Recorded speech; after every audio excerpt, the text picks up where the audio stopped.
Well, this morning we have a chance to speak to Cherie and Chris. They are Ground Zero. They're the team behind the Mobile Internet Resource Center. And I'm going to tell you, I looked them up because a couple weeks ago we did a podcast and we were just asking questions about mobile internet. And I had a question. And I tried, but I wasn't. It was not sufficient. We are not the experts. No. So I found the experts, and so Chris and Cherie, welcome to the RV Small Talk podcast. Yeah. It is a pleasure to be here. So glad to have you guys. We found someone who would join us who probably hasn't heard our podcast, so they now know how crazy we are. But you've already accepted. You're here. You're stuck. We're here. They set aside an hour. Oh, good. You're on your boat?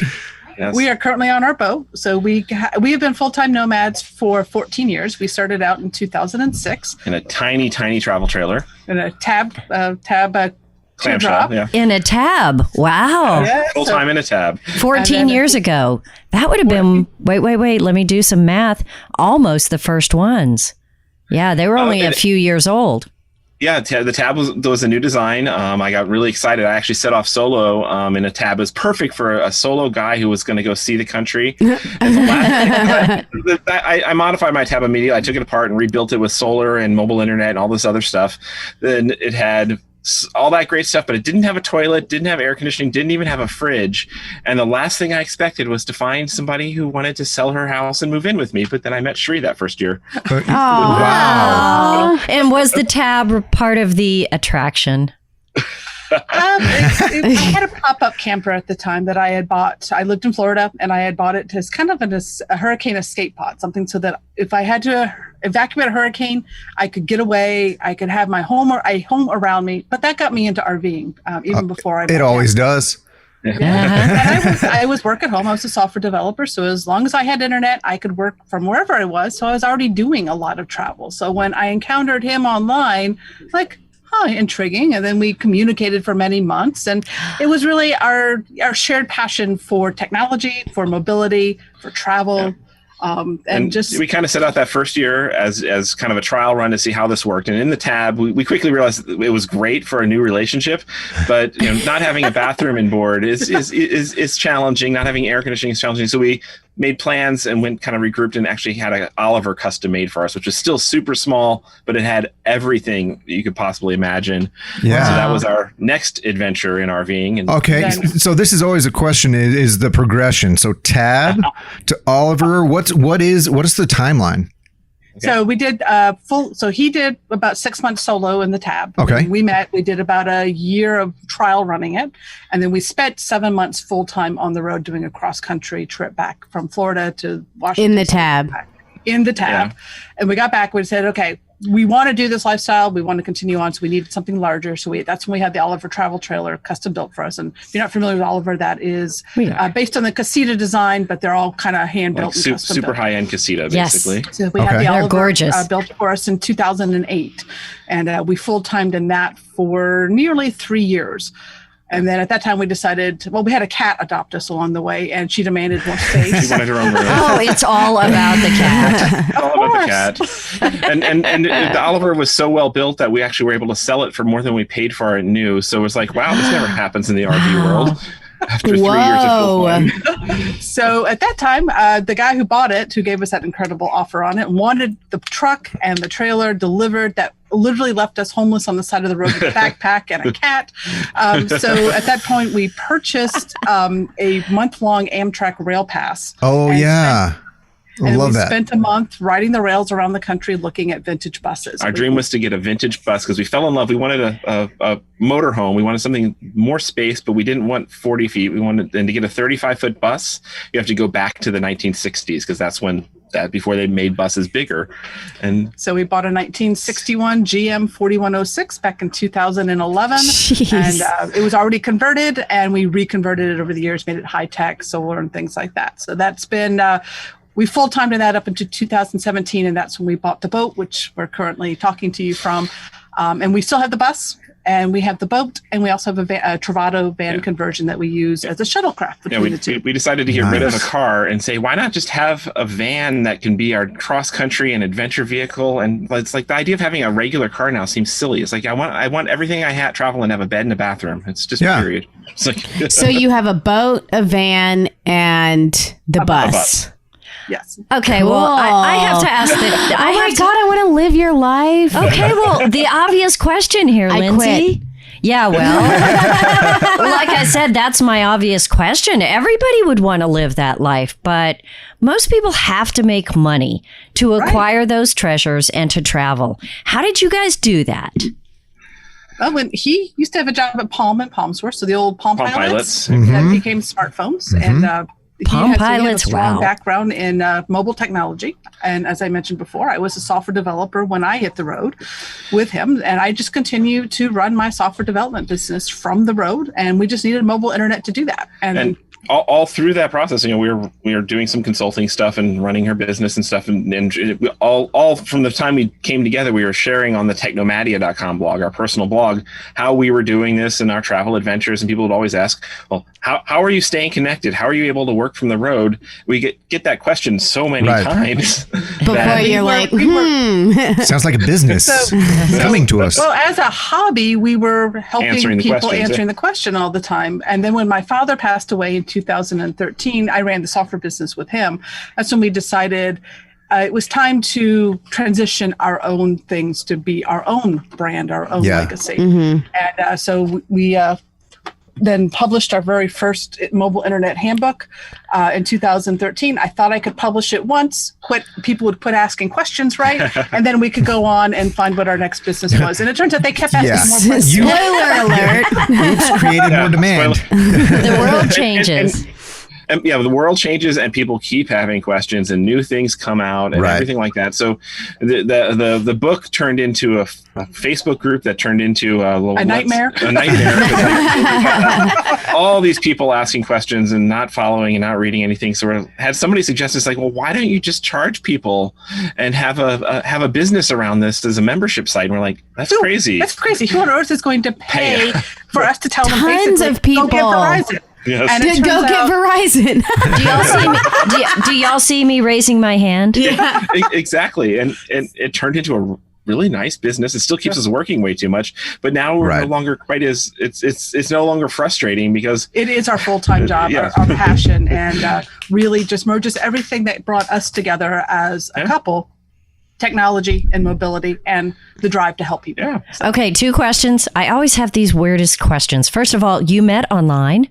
Yes. Well, of course. Is it a dating site or was it just No. answering questions in a forum or what? So Tech we were support. both bloggers on LiveJournal, which was like way before Facebook thing, and there was a Prius forum there. And when I moved into the tab, the one thing I loved my Prius. I'd been on road trips on my Prius. I've been to Burning Man on my Prius. I carried an airplane in the back of my Prius. All these things. What? But the one thing a Prius wouldn't do is it wouldn't tow a trailer, and I was very sad. So I traded my Prius with a friend for her Jeep, and I posted a farewell of my Prius in the Prius forum with a pretty picture of my Jeep and my tab, saying I'm really going to miss the Prius community, but I'm off on new adventures. And I had just bought a Prius, and I was looking for a way to turn off the stupid backup beep. And she saw my post and wrote to me and said, "Hey, you sound cool." And basically, we started corresponding. Well, you can. That is so cool. You fell in love over a Prius. Yes. Basically, Okay. Well, it's got to be true love right out of the gate. If she's going to travel with you in a tab with no bathroom and no air conditioning. And no Prius. And Yeah, no no Prius. Prius. I gave up my Prius too for this guy. Oh my my- gosh. Oh my gosh. It's crazy. 2 abandoned Priuses. The next question. Yeah. The next question. Your internet handbook, is it still viable today? Or is it Yes. ancient history? So the version from 2013 is a collector's item. It's got vintage technology in it. But It's the paperweight, fifth edition, literally. You can find it on the website, mobileinternetinfo.com/book, and it is available as a free download if you would like it. This was written about 2 years ago, and we intentionally wrote it to be very high level. It's more about the concepts and the challenges of mobile internet than going into the specifics. Yes. And that's when we launched the website in 2014, and that's now it's a platform that we can update daily Every day. as stuff changes. So we've Right. had 2 major breaking stories in the industry just this week.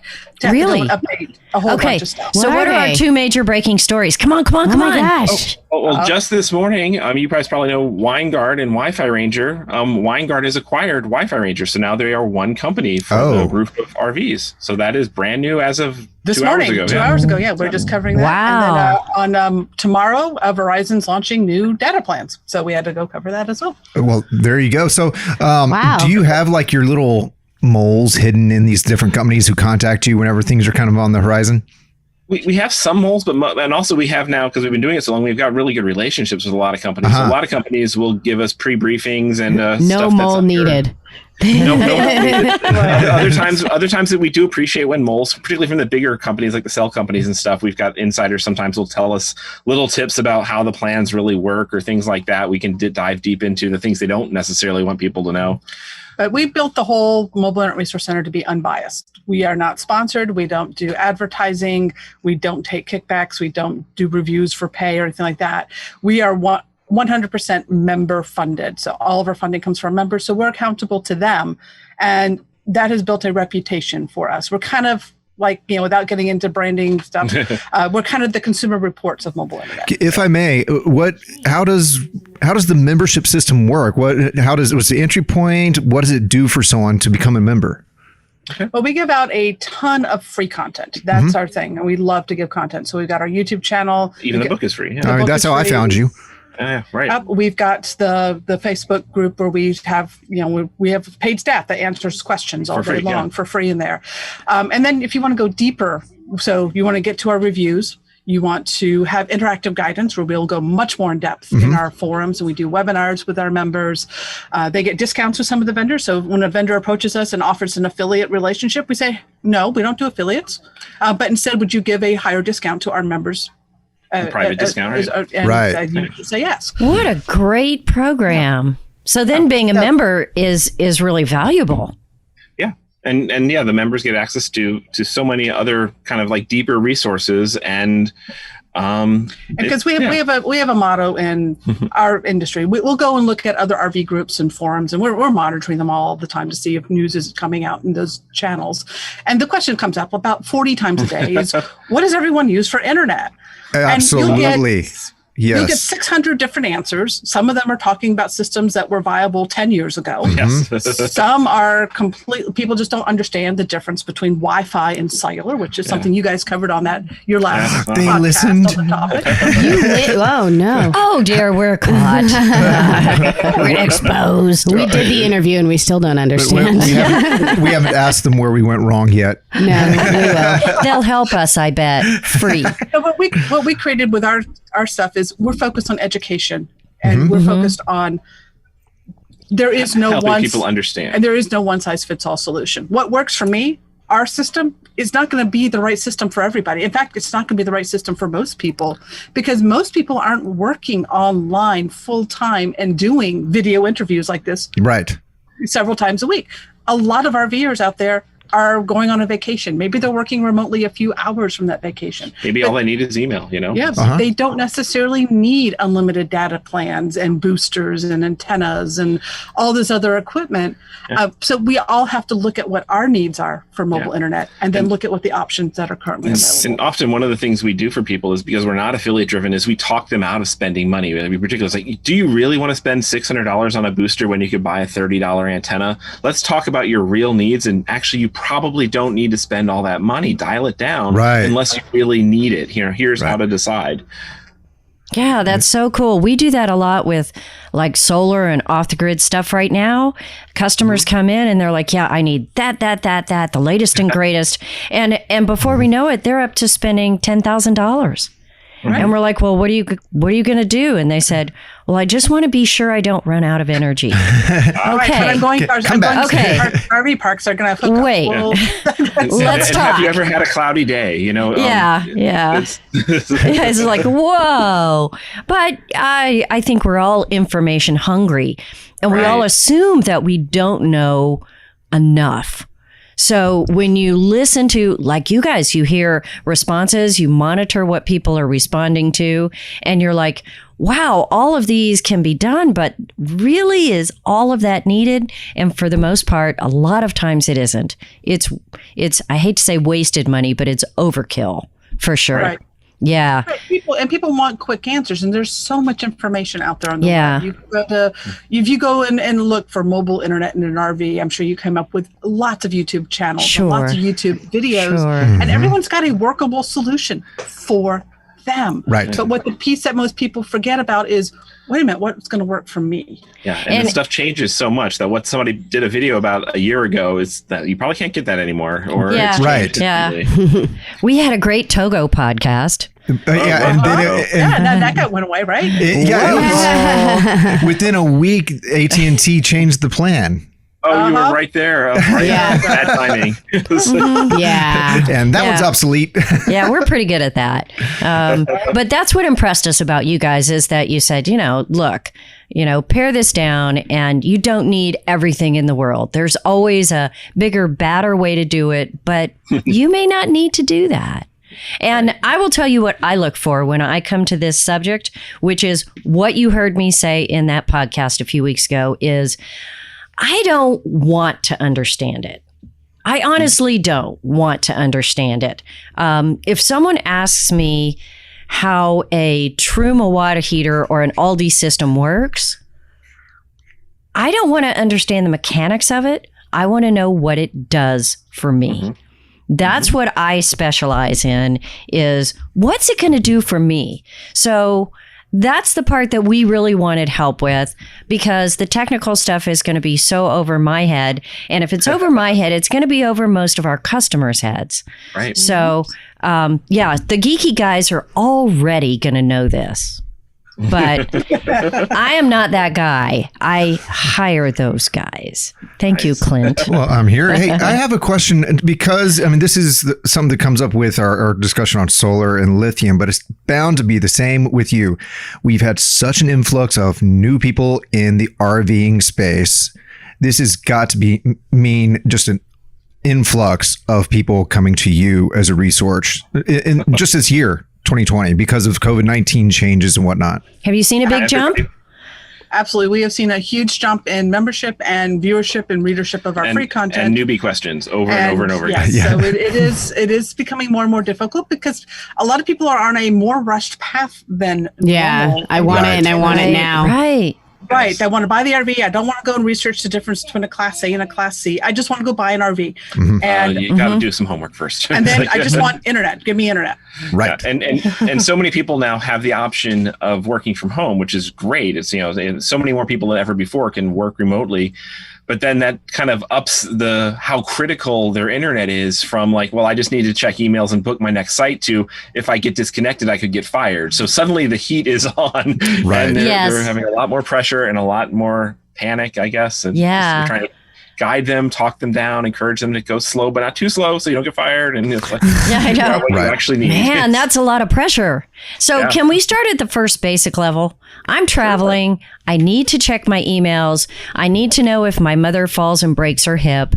I need to just stay connected so that I get the basics, email, Facebook, that kind of thing.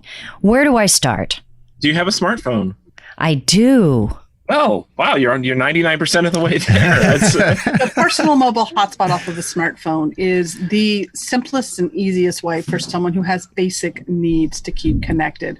Most smartphone plans on the market today have an allotment of high-speed mobile hotspot use off of the smartphone.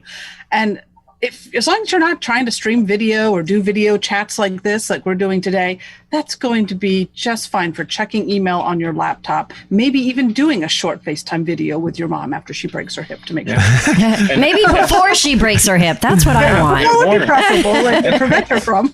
and then kind of the pro tip is most of those hotspot plans, most of those smartphone plans that have limits on how much mobile hotspot data you can use actually are unlimited if you're doing things on the phone. So if you do the FaceTime FaceTime call on your laptop, you're burning through your data crazy fast. But if you do a FaceTime call on your phone, you could FaceTime 24/7 and it's fine. And the same as if you want to watch a movie. If you watch the movie on your laptop, well, you're burning your data like crazy. But if you watch the movie on your phone, it's kind of small, but you can watch it all you want. Hot tip. Now, what is the weak point of using your phone? Are you okay, PJ? No, I don't understand. Oh. Because why is We're it different? literally at step 1. Yeah.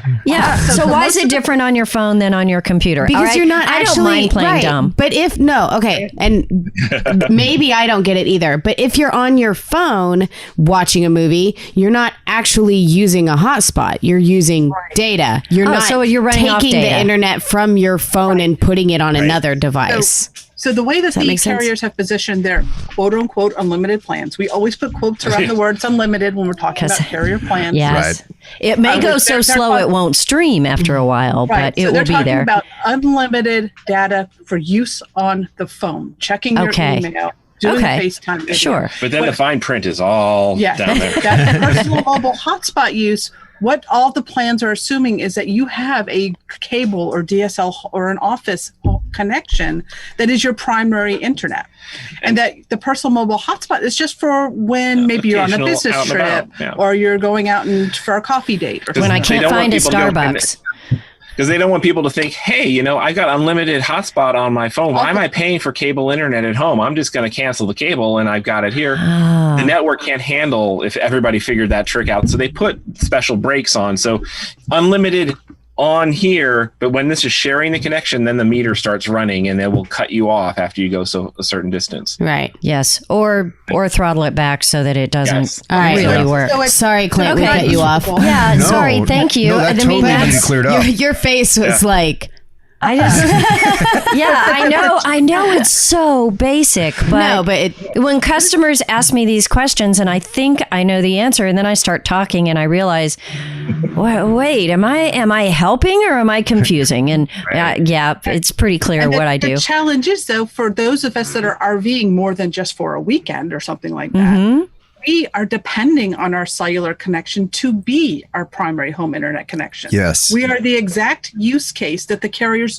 don't want to support. So now we have to steer people I through see. the cracks and the crevices to find the ways to get more data than the carrier really wants them to have, and how to navigate and how to actually get Adjust real your unlimited usage. data experiences. So if you watch your Netflix show on your smartphone, it's a small screen, but you can get an adapter out of the port that plugs into the HDMI outlet of a larger TV. Right. Well, that's not hotspot data. That's just mirroring the image from your smartphone to the screen. Well, suddenly you've got unlimited Netflix streaming at high resolution on a 70-inch screen in your big Class A without impacting your mobile hotspot use.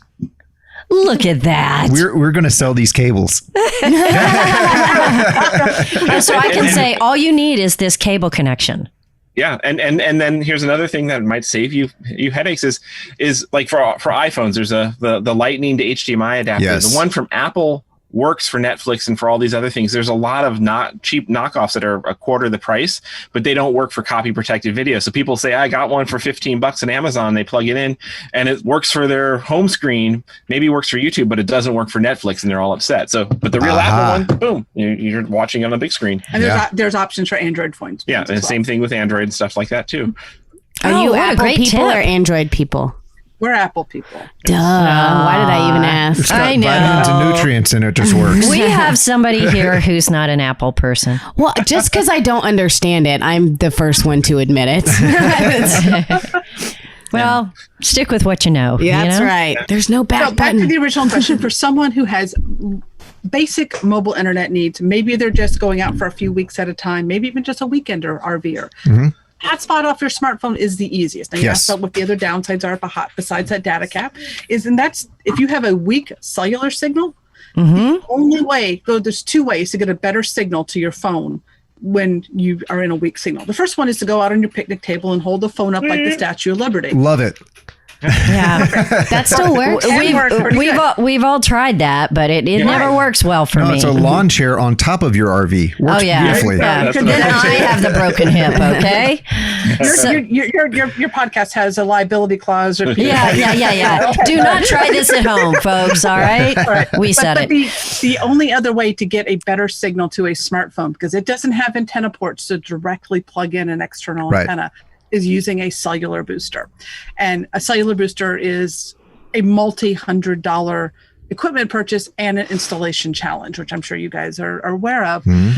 So that's like, okay, if you're only going out for a few weeks a year, is it worth spending $600 on a booster and going through the installation of it when actually boosters aren't always the best for Right. data performance? Right, and this is one of the catches, because all the booster manufacturers and a lot of the videos say, "Hey, I turned on the booster and I went from 1 bar to 4 bar," but bars are meaningless unless you're going out to drink. Right. A 1 bar signal for data can be just as fast as a 4 bar, and sometimes actually turning on a booster will cut your speed down. So you'll see more bars, but if you actually were to do a speed test, your connection will get slower. So a lot of people think, "Oh, boosters! I turned it on, I got more bars." I'm like, did it actually make your signal better? In really weak areas, it can improve things for you a lot, but actually in stronger signal areas, you leave the booster turned on, it's acting like a jammer in some ways. It's plugging up one ear and you're getting slower speeds, and you're actually making it slower for your neighbors too, probably. Wow. So the bars aren't Yeah, I'm stuck reliable? back at the bars, not the Bars are drinking great ones. For beer. Bars for beer. Bars Yeah. for beer. So why are they there? Just to trick you? May I? Make us feel better. May I? Okay. so- All right, Clint. Okay, so let's say you have a tiny little garden hose Okay. and it's running at half volume. And then you have and you're like, I need a bigger hose. So you get a bigger hose, but you run the same amount of water through it. You haven't increased the quality or the number of the amount of water running through it. You just have a bigger hose. but So it makes number me of- feel better inside. Well, that's just Well, is visual, It does. but but actually in your example there with a hose is when you're putting a booster on, what you're actually doing is you're doing a reducer on that bigger hose. But you're getting A little bit more pressure. less volume. Yeah, sometimes. But one of the things you're asking about, like, why are the bars there? That you could think of the bars as being like how far to the edge of the cliff you are. So, if you've got a 5 bar signal, that means you're probably not going to be close to going out of range. But if you've got a 1 bar signal, that means you take 15 steps that direction and you might have no signal whatsoever. So the bars are basically just how close to the edge you are. But if you've got a signal, even a 1 or 2 bar signal, sometimes it could still be very, very fast. that's a much better visual. I like that one better. I'm editing mine out. yeah, leave the questions to the professionals, Clint. They answer them apparently hundreds of times. This is every how I week. learn. Yes. I make mistakes on Bad microphones. analogies. Well, okay, so we know now what doesn't work. So we need a little bit more. Our cellular signal is weak. The Wi-Fi booster is hundreds and hundreds of dollars and may or may not help us. Yeah, so- Oh yeah, cellular the cellular booster. Okay, so what is some of the popular cellular booster brands? So the most popular that most people, when they start to research it, they'll come across is WeBoost, which is a company run by Wilson Electronics. They've been in business for many, many years, and they are kind of the gold standard. They do produce a very solid product. In our independent testing, it always performs the most consistent. So is there a situation where a WeBoost would be a big help to you? Oh yes, definitely. And the particular thing, and this is where a lot of people also get confused, is they focus on downloads. And for most people, download is what matters for them. That's if you're downloading things and streaming videos to you.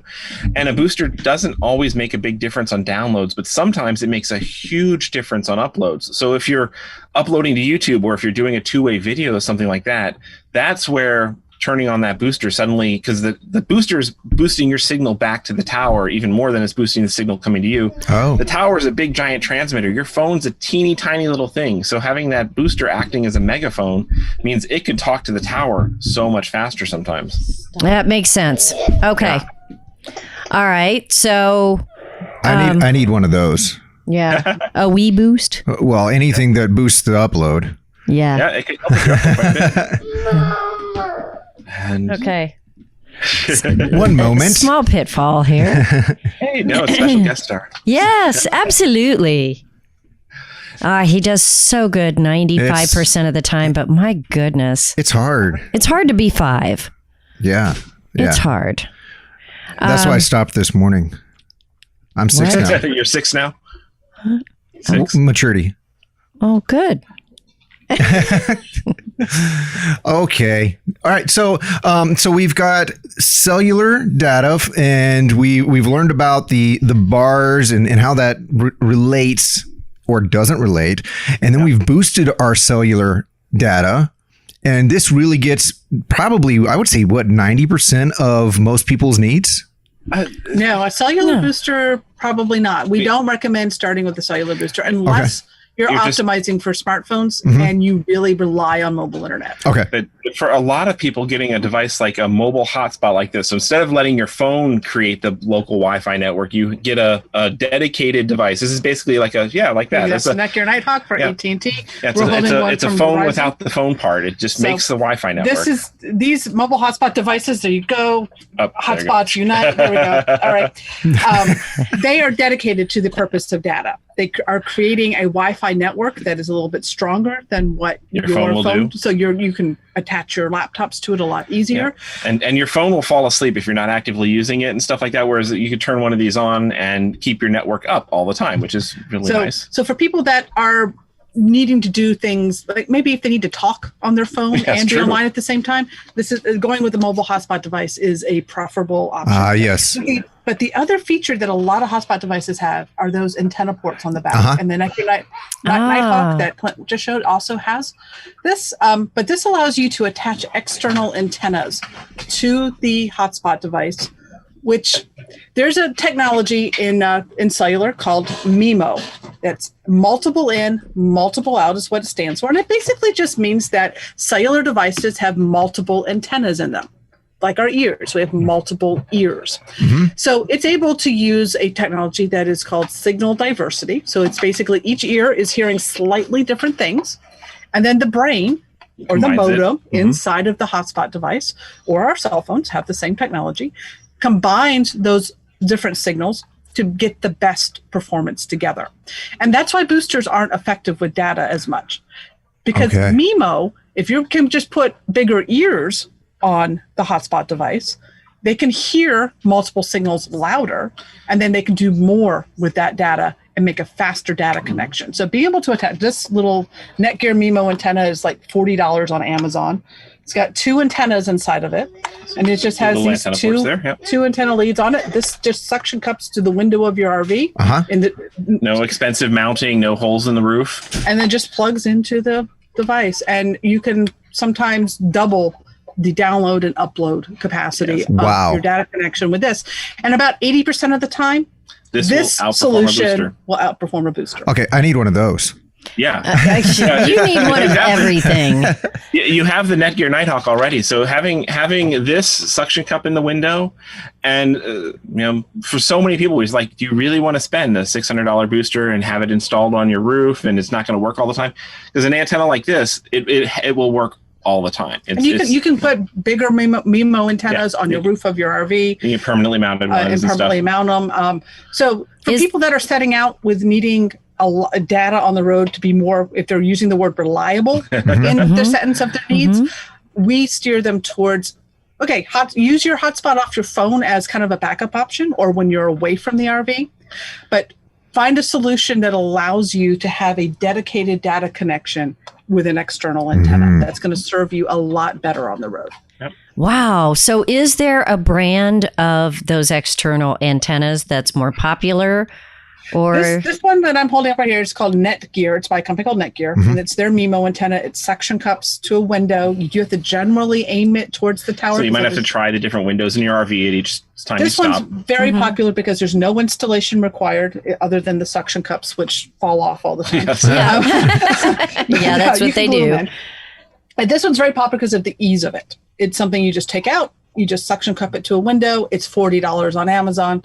But there are a lot of more higher end antennas that you can do on the roof. And there's several brands and companies that we track and we test. We take them out on the road and we test them and we give our members head-to-head comparisons. And all that also comes down to what space do you have on your roof? Yeah, and what the aesthetics. If you're putting something permanently on your RV, you care how it looks, and so there's some that hey, that looks sleek and stylish. I want that one. It's like, okay, go for it. It's like there you so go. Instead of looking for like a Wi-Fi booster or a cell booster, I look for a MIMO antenna. Yeah, that's a way to go. And you keep referencing like Wi-Fi, and a lot of people do get excited because they think the RV parks are going to have free Wi-Fi and they'll be able to use that. And I see Clint. Because that's the question that's the word people know. You're right. Right. Well, so Wi-Fi and cellular are two different wireless technologies. Wi-Fi is a networking term. It is like your computers behind you are connected probably to a central network, and they might be connected over an Ethernet cable, or they might be connected over a wireless signal called Wi-Fi. And that Wi-Fi is designed to be pretty short range. Right. So it's not designed to cover miles and miles of coverage. A cellular signal, on the other hand, is operated by a cellular company, Verizon, AT&T, T-Mobile, Sprint, being merged in with them right now. And then they're distributing a signal that might be 5 miles or 20 miles from that tower, from that tower. It's a longer range technology, but they're different. You have to pay for your cellular connection to the company that you're subscribed to. Whereas anybody could set up a Wi-Fi network. You probably got one in your office. When you turn on your phone in personal hotspot mode, it's making your own private little Wi-Fi network. And the catch with Wi-Fi networks is, because they're public and anybody can do them, is that all these networks are kind of talking on the same airwaves and kind of interfering with each other. So that is why one of the reasons Wi-Fi is really only intended to be a short range network, because otherwise you'd have everybody talking on top of each other if they're trying to do it over distance. For instance, they're in your office, you've got your office Wi-Fi network going. If you turned on the hotspot on your phone, Clint turned on the Wi-Fi network at that Netgear Nighthawk, well, there's probably all going to start to collide with each other. And if you all tried to watch a movie at once, then you got problems. Yeah. But so then when you have like campgrounds, they want to offer like, hey, we put up Wi-Fi for our customers. If they don't do it right, the simple thing they do is they just put like a little basic home router up in the front office. Right. And the Wi-Fi doesn't reach more than 20, 30 feet outside of the front office. So they really, unless you carry your laptop up to the front office, there really is no Wi-Fi.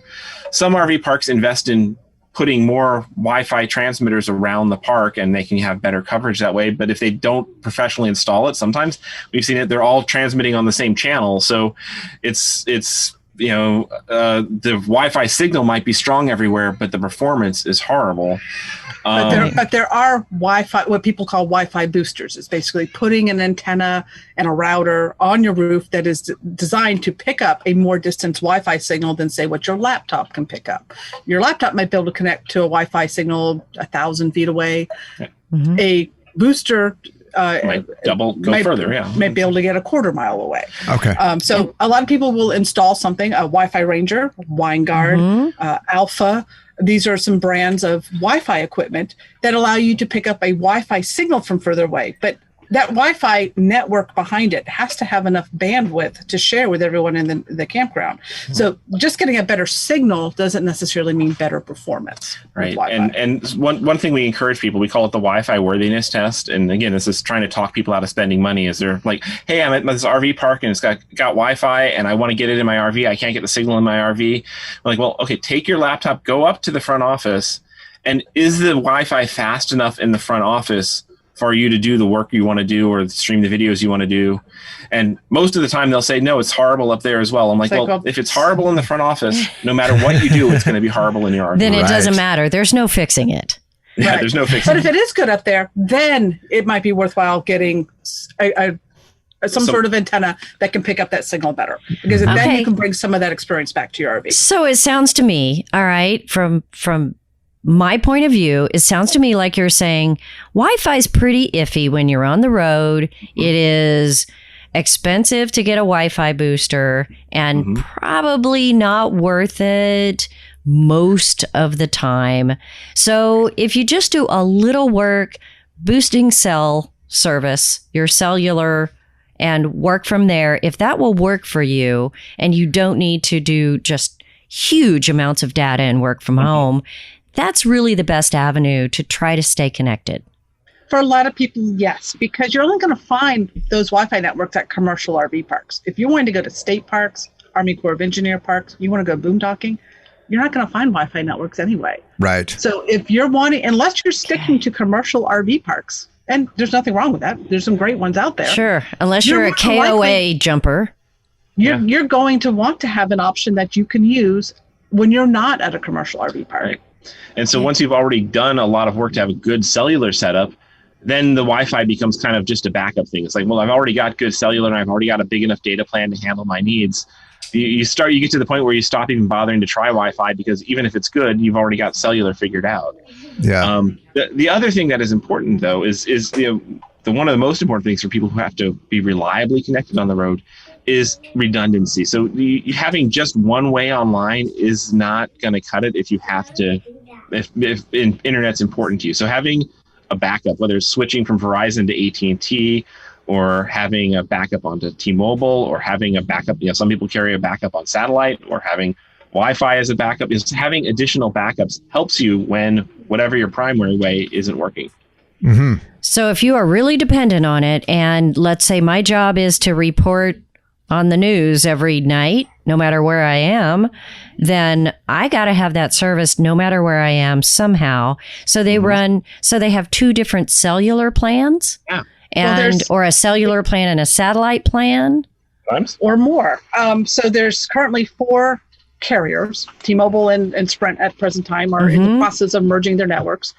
But there's AT&T, there's Verizon, T-Mobile, and Sprint. There's satellite service, and there's also, of course, using public Wi-Fi sources. Those are the primary ways as RVers keep connected across the country. And in any one location that you go to, one of those might be the best option, but not always. And it might be varying by time. So that's why as people who have more demanding connectivity needs and serious needs, you can go up to things like a cellular embedded router. Like this is a Pepwave Max Transit Duo. Whoa. It actually has 2 cellular modems in it. So you can be connected to AT&T and Verizon simultaneously, and the router can balance the connection across them. No kidding. And you can even get a bonding service that will basically combine those connections into one. So if one drops out, people on the other end of your stream, if you're broadcasting the news or doing a video interview, they won't even notice a little hiccup. So in your case, you said you have an issue there at your office where you occasionally just go down. Well, if you bonded together an AT&T connection as a backup, you wouldn't notice it. Yeah. Hey, PJ, guess what?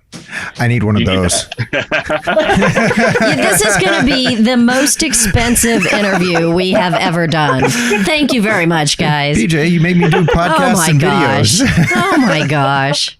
and some of these are actually kind of affordable. Like for the one that works great is an office backup, like the balanced 20X. which we're in testing right now. It's $399. Yeah, and you just put an AT&T plan in there if your office connection goes down. Right. And you can even USB tether or Ethernet tether your Nighthawk into it, and then you've got the bonding features in there, and you've got a really affordable office system. And your office won't drop out again. That's Pepwave doesn't just do mobile stuff. That's actually a lot of their customers are offices that are worried about those kind of dropouts. So You think they're going to back up to your regular network? You think they're going to figure out that I podcast with people for consulting purposes? I tell you what, I don't know. I can tell you that all of this makes sense to me when you say it. I could not regurgitate it and I could not execute it, but it all does kind of make more sense.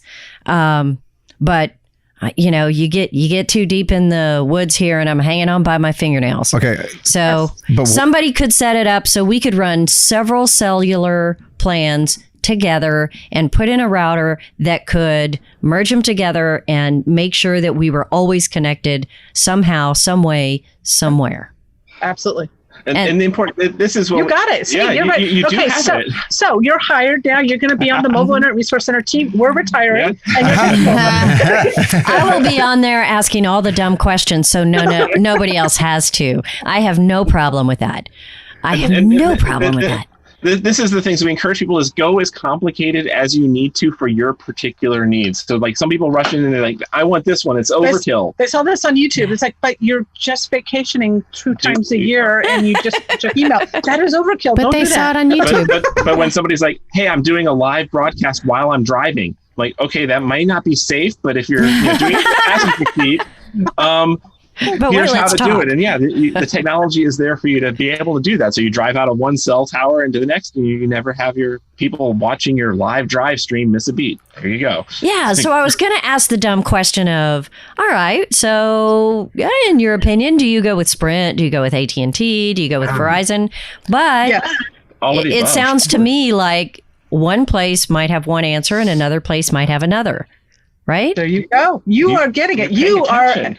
We are going to award you the Mobile Internet Aficionado's symbol. Oh, you gosh. are blushing. Right at this You get Well, your next but yeah, merit that is badge. Here's what I do know is we changed plans when we moved to a new house, which was literally across the street from where we used to live. And everybody said, oh, yeah, this plan's cheaper. It covers. It does great. Didn't work at our house. Uh-huh. Did not work at our house. And I'm like, okay, well, we got to change back. They said, well, you got to pay to get out of your contract. So one of the apps that we created 10 years ago was an app called Coverage, and basically it puts the coverage maps on your phone so you can compare. So there's Different carriers. there's Verizon and AT&T together overlaid on each other. Oh, okay, And at yeah. a high level, a lot of people say, well, Verizon has the best coverage, and they do. But it's when you zoom in to specific locations that it really matters, because that's where we're going. We're not just going to Nebraska. Right. Nobody covers all of Nebraska, right? Yeah. So in any specific location, so like if I zoom in to this little spot here in Colorado, you can see there's some places where AT&T, the blue, is better than Verizon, the red. So that's why it matters to have multiple carriers. Or to do your homework in advance when you're planning your trips. Is like, there's campground review sites like Campendium that will have people leave reviews of were they able to connect via AT&T, were they able to connect via Verizon, and you can kind of learn from that and know what to expect. And if you have to work, you can plan around that. Sure, sure. Now, I guess the thing that hasn't been brought up and probably doesn't need much time spent on it is I heard satellite. Yes. Who So needs there are satellite? There are currently 2 options for mobile satellite. There's one that you put on your roof that'll get you reasonable speeds. And there's another one where you have to physically build a tripod at every time you set up and aim the dish. And you can get pretty good speeds with that one. And satellite TV and satellite internet are completely different things. So the satellite internet dish is a lot bigger, so it's a lot more stuff to carry or stuff to have on your roof, and it requires a much more precise aim because you're aiming at something the size of a Volkswagen that's 24,000 miles away over the equator. So aim is really, really tough because you're broadcasting back to that satellite.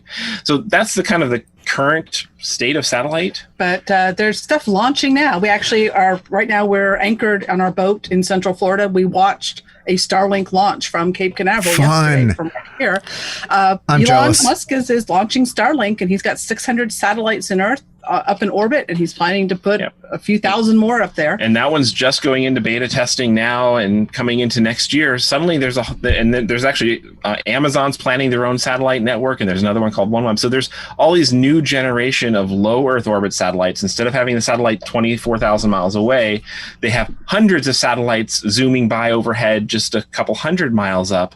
And that allows for much faster speeds and lower latency, but it requires very specialized and interesting antennas that up until just recently were like military grade $10,000, $20,000 technology. So theoretically, this stuff is going to be coming down to consumer prices to bring internet to rural residential areas, and eventually, theoretically, even to RVers and Just boaters and worldwide. everything else. Uh-huh. But it's literally launching right now, but it's still not quite proven yet, and it's got a ways to go. So satellite's about to get a lot more interesting over the next few years. So I thought y'all were talking about TV. Can we back up a second? Satellite internet. Was satellite internet is a thing? God, how is it different than like When you were younger, towers? your entire internet was run on satellite because we were in the middle of nowhere. Like dial up? Well, it was kind of felt like I'm so dial-up. confused. Way up. Up, Wait, up, up. okay. So it's just like a satellite TV, but for internet. Yeah, because satellite TV is a one-way broadcast, so it's still data, but it's coming down to you. Satellite internet has to have a signal go back to the satellite, and then the satellite's beaming it down to a central ground station. So why would that be better than like Wi-Fi or whatever else we use? So it's better than cellular because cellular is only going to reach places where the carriers have put in a tower up, and they're not going to put a tower up where there's no population, no customers to pay for that service. Satellite's going to give you nationwide coverage as long as you have a clear view of the sky to see that satellite. So 20 years ago, a lot of super high-end RVs had these big satellite internet dishes on top because there wasn't a lot of cellular and there wasn't a lot of Wi-Fi at the time. But then as cellular's gotten really, really good, and it's harder to find dead zones now. So most of those early satellite companies actually went out of business completely because no customers wanted it because it only really mattered in a tiny percentage of time when cellular spread out. But once satellite makes a comeback, it does have some interesting promise. It's still it's hard to beat something that can fit in your pocket though, which cellular will. Right. Okay. Right. All right. I got it. And from a consumer standpoint, is it more expensive even to consider satellite? So you can go buy a mobile hotspot device and a Netgear MIMO antenna for $250, and you can get a data plan, a reasonable one for maybe $100 a month. That's a whole other topic is the data plan. Sure. A satellite setup, let's say you go with the tripod setup where you're setting up and aiming the dish at every stop. You're going to plan to spend about $2,000 on that setup. And you're probably going to have a data plan starting at $80 to $120 per month. That only gives you somewhere between 50 and 100 gigabytes of high-speed data a month. And that's you have a to lot sign of an work. 18 to 24-month contract. Right. So satellite, for people who are in a place where satellite is the only option, well, it can be great. That sounds cheap to them. Yeah, that sounds cheap. If you're in a cabin up somewhere on the side of a mountain and there's no cellular to be had, great. Go get that. That's where satellite matters. It's your option. Cellular. Almost always satellite is not going to be the best option, at least until the next generation of stuff comes out. All right. Oh, very good info. Yeah, I feel so smart. Yeah. And that's different than satellite that people use for television. Yes. It's because, auto-locating satellites for the roofs it's still popular. We don't see it as much now because everybody's streaming. Exactly. So, but 2 years ago, even it was huge, and now it's kind of dropped off the map because everybody's streaming everything. But who knows? We may now be doing satellite 5 or 10 years from now instead of cell coverage. And actually, in the future, the ideal thing will be a combination of 5G cellular and satellite all in a unit on your roof. That's kind of give you something that works everywhere you go. But yeah, then you guys can lean back and not answer so many questions. Yes, we keep hoping that the one size fits all everybody solution comes out. So then we can kick back and. Wow. Yeah. Well, I wouldn't count on that anytime soon. So thank you for doing all this because I feel smarter. Yay, this is fun. Yeah. Now, I feel a little smarter. This is developed for you over the past few years, is your business and all that. How do people connect to you? Because there's going to be, we're going to send you more questions. How's that? How do people find you? What are the resources they need to be reaching out for? It's time for your commercial. Okay. So go to mobileinternetinfo.com. That is the website. There you will find a collection of guides and videos that we've done. We have a news. So every time there's a breaking news story, we analyze it specifically for RVs and cruisers. We also have a YouTube channel. It is called the Mobile Internet Resource Center, and you can subscribe there. Tons of free videos. If you have questions for us and you don't feel like becoming a member, if you're on Facebook, we have an Internet for RVers and Cruisers Facebook group, and we answer very basic questions there. And if you feel like going further with us, we do have the membership option. You'll encounter it on the site as you get into the deeper content. And and we even have a video course online as well. So if you want to start at the basics and just have a multi-hour video course that just kind of talks you through things, if you're a visual and audio learner, we have that as well. I like it. I am so impressed. I know. I think you have a new member.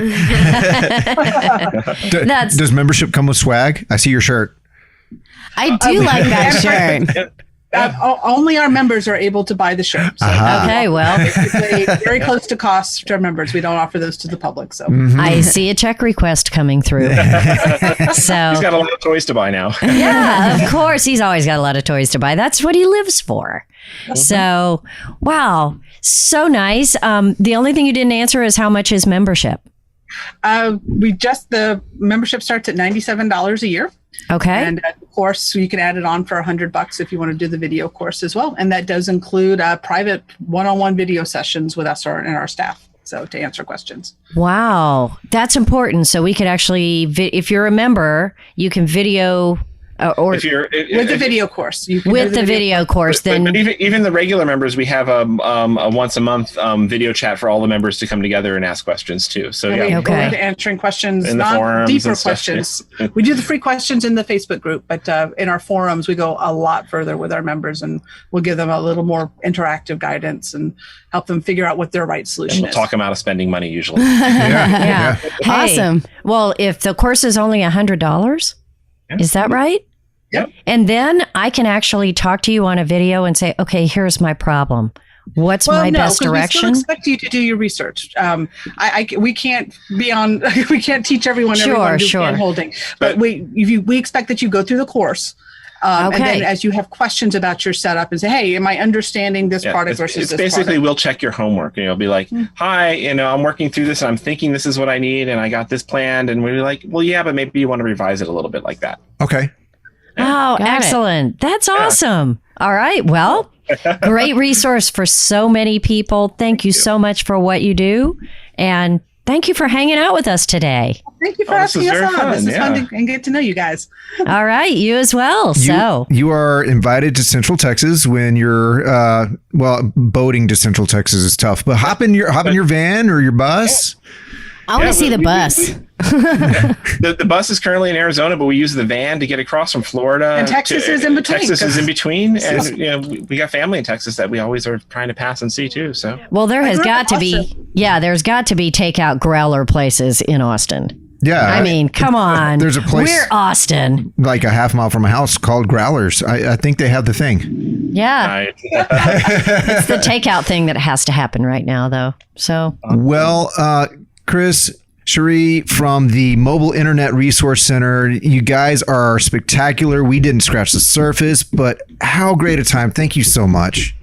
thank you guys. Thank you so much, too. all right. We will see you again, I hope. Awesome. Yeah, this was a blast. Good. All right. All right. Bye, guys. Bye, y'all. Bye. Next time.